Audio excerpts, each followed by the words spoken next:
കഥ പാതിവിധവ ഭാഗം 14. മുടങ്ങാതെയുള്ള ഫിസിയോതെറാപ്പി അനിരുദ്ധനിൽ ചെറിയ തോതിലുള്ള മാറ്റം കണ്ടുവരാൻ തുടങ്ങിയിരുന്നു. വീഡിയോ കോൺഫറൻസ് വഴി ഫിസിഷ്യനും യോഗ എക്സ്പെർട്ടും അടങ്ങിയ ടീം ആയിരുന്നു ഹിമയ്ക്ക് നിർദ്ദേശങ്ങൾ നൽകിയിരുന്നത്. അതിലുപരി ഹിമയുടെ പരിചരണങ്ങൾ ഏറ്റുവാങ്ങുവാൻ അനിക്കുട്ടൻ്റെ മനസ്സ് തുടിച്ചിരുന്നു എന്നതാണ് സത്യം.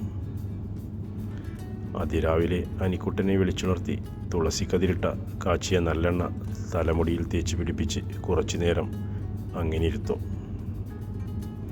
കാച്ചിയ എണ്ണയുടെ സ്മെല്ല് അനിക്കുട്ടന് ഏറെ ഇഷ്ടമായിരുന്നു. നെറ്റിയിലേക്ക് ഇറ്റി വീണ തുള്ളികൾ ഒരു കൈകൊണ്ട് ഒപ്പിയെടുത്ത് തൻ്റെ താടിരോമങ്ങൾ ചുഴിയുകയായിരുന്നു അനിരുദ്ധൻ. മതി അല്ലെങ്കിൽ തന്നെ നല്ല കട്ടിയുള്ള താടിയാ. മുഖത്തെ എണ്ണമയം ഒപ്പിയെടുത്തുകൊണ്ട് ഹിമ കെറിവിച്ചു.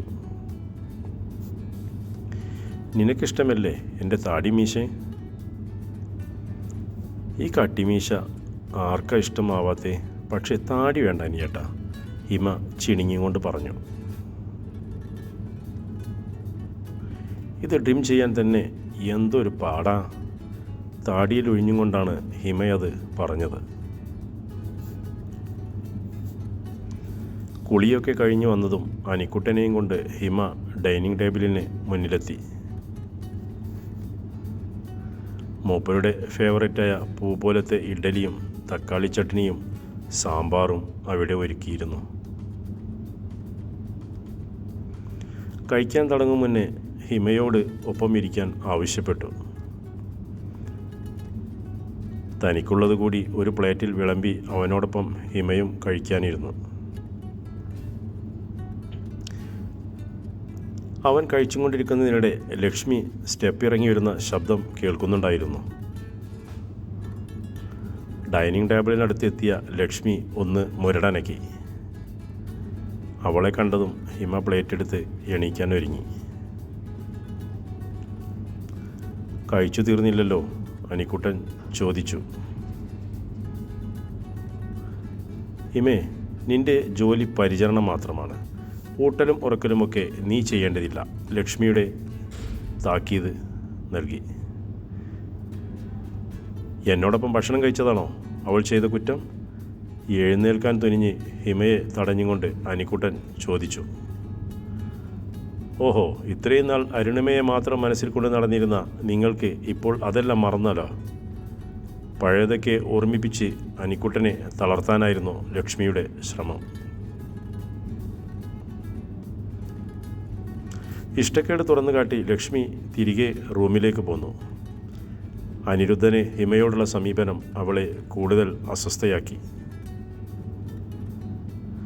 വക്കീലിനെ ഇല്ലാതാക്കാനുള്ള തീരുമാനം ജിയുടേതായിരുന്നു. സിൻഡോ പിടിക്കപ്പെട്ടതറിഞ്ഞ ജി ഭയപ്പെട്ടിരുന്നു.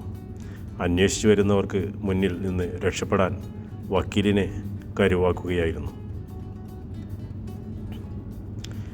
തനിക്ക് വേണ്ടുന്ന എല്ലാ സഹായവും വാഗ്ദാനം ചെയ്ത ജിയെ കൂടെ നിർത്താൻ ലക്ഷ്മി പ്രേരിതയായി. എത്രയും വേഗം ഹിമയെ ഒഴിവാക്കിയില്ലെങ്കിൽ കാര്യങ്ങൾ കൈവിട്ടു പോകുമെന്ന് അവൾക്ക് തോന്നി.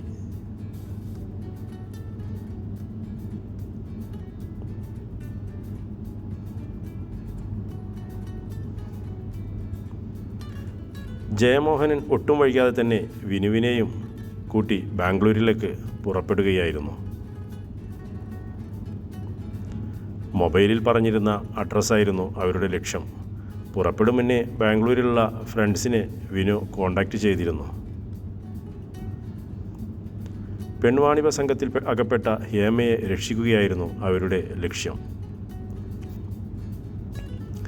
ജയമോഹനും വിനുവും സ്ഥലത്ത് എത്തുന്നതിന് മുന്നേ തന്നെ ഹേമയും കൂട്ടി വിനുവിൻ്റെ ഫ്രണ്ട് അവരെ കാണാൻ എത്തുകയായിരുന്നു. അവശനിലയിലായിരുന്ന ഹേമ മുഖമൊക്കെ വാടി തളർന്നിരുന്നു. സംസാരിക്കാൻ കൂട്ടാകാതിരുന്ന ഹേമയെ ജയൻ കാര്യങ്ങൾ പറഞ്ഞ് മനസ്സിലാക്കുകയായിരുന്നു. മുന്നേ തന്നെ ജയൻ ഹിമയ്ക്ക് ഫോൺ ചെയ്ത് പറഞ്ഞിരുന്നു, ഞാൻ നിന്നെ കാണാൻ വരുന്നത് ഒരു സർപ്രൈസും കൊണ്ടായിരിക്കും.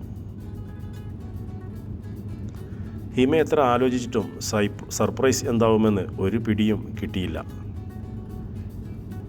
എന്നോ ഒരിക്കൽ ഹിമ തൻ്റെ ആഗ്രഹം ജയനോട് വെളിപ്പെടുത്തിയിരുന്നു. ഒരിക്കലെങ്കിലും തൻ്റെ ചേച്ചി ഹേമയെ നേരിട്ട് കാണണമെന്ന്.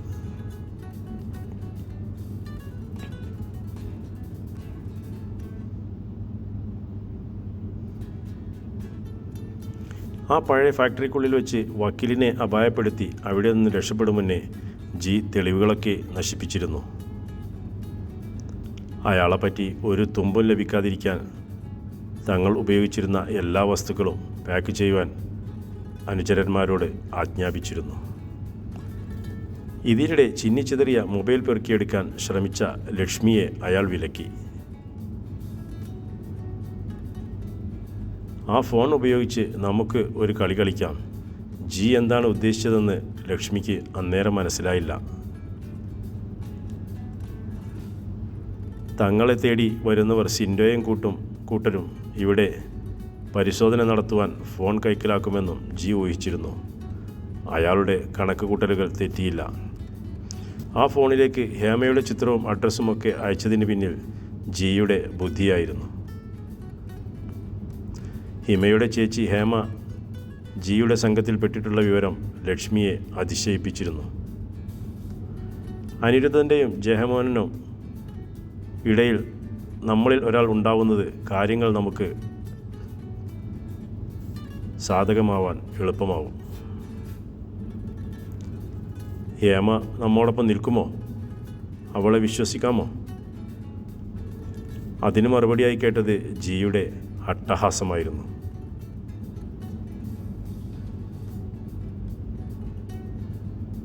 തുടരും കഥയുടെ ബാക്കി ഭാഗം.